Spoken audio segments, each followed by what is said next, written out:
What happens when grief turns into violence? Stay with me, because Torah, Gospel, and Quran all speak about moments exactly like this. What happens when a war thousands of miles away reaches a quiet American neighborhood? This week, a man attacked a synagogue in West Bloomfield, Michigan. No one inside was physically harmed, but the story behind the attack shocked many people. According to reports, the suspect had recently lost 4 relatives in a Lebanese airstrike. Pain traveled across oceans, and suddenly it appeared at the doors of a house of worship. This raises a difficult question. What does God say about grief, anger, and revenge? Here's what we know. According to the Associated Press, a man attacked Temple Israel in West Bloomfield, Michigan. Authorities say no civilians inside the synagogue were physically harmed, but the incident raised immediate concern. The investigation revealed something deeply emotional. The suspect had reportedly lost 4 family members in a Lebanese airstrike. That loss appears to have shaped his anger. The attack sparked national discussions about anti-Semitism. It also raised broader concerns about how overseas conflicts can spill into local communities.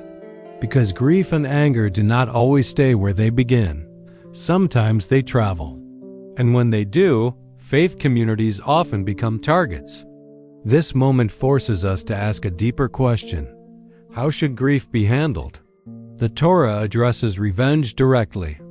Leviticus 19:18 says, "Do not seek revenge or bear a grudge against anyone among your people, but love your neighbor as yourself." And Psalm 34:14 teaches, "Turn from evil and do good. Seek peace and pursue it." Jewish tradition acknowledges grief and anger, but it also sets clear boundaries. Pain must not become revenge. From this perspective, attacking a house of worship crosses a sacred line. Because faith spaces are meant to protect life, not become targets of anger. Christian scripture also warns about revenge. Romans 12:19 says, "Do not take revenge, my dear friends, but leave room for God's wrath." And Matthew 5-9 teaches, "Blessed are the peacemakers, for they will be called children of God." Christian teaching recognizes that grief can create anger, but it calls believers toward reconciliation instead of retaliation. From this lens, violence against faith communities contradicts the path of peace. Islam also addresses anger and revenge.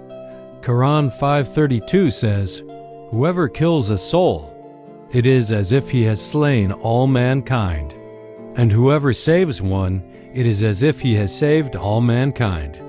And Quran 42-40 teaches, "The recompense for an injury is an injury equal to it. But whoever forgives and reconciles, his reward is with Allah." Islamic teaching recognizes injustice, but it also elevates forgiveness and restraint. From this perspective, harming innocent people, especially in houses of worship, violates sacred principles. Because justice should never become collective punishment. Judaism says do not seek revenge. Christianity calls believers to be peacemakers. Islam teaches restraint and forgiveness. 3 traditions, 1 powerful message. Grief does not justify violence. Pain is real. Loss is devastating. But targeting innocent people or sacred spaces deepens suffering instead of healing it. This story reminds us of something important. Wars overseas can ripple into communities far away. And when they do, societies must choose a path: fear or compassion, division or understanding. How do we stop grief from becoming hate? Faith consistently answers through mercy, through restraint, through protecting one another. Grief is one of the most powerful emotions humans experience. It can bring people together, or it can push people toward anger. Faith recognizes both possibilities, but they point toward the same path: protect the innocent, respect houses of worship, and refuse to let hatred spread. Because the moment grief becomes violence, the cycle of pain grows. Here is the call to thought to carry forward. Let grief lead to compassion, not revenge. If this message resonated with you, share it. If it challenged you, comment respectfully. Because when tragedies happen, whether across the ocean or down the street, faith reminds us of something essential. Peace begins with restraint. Always choose mercy over revenge.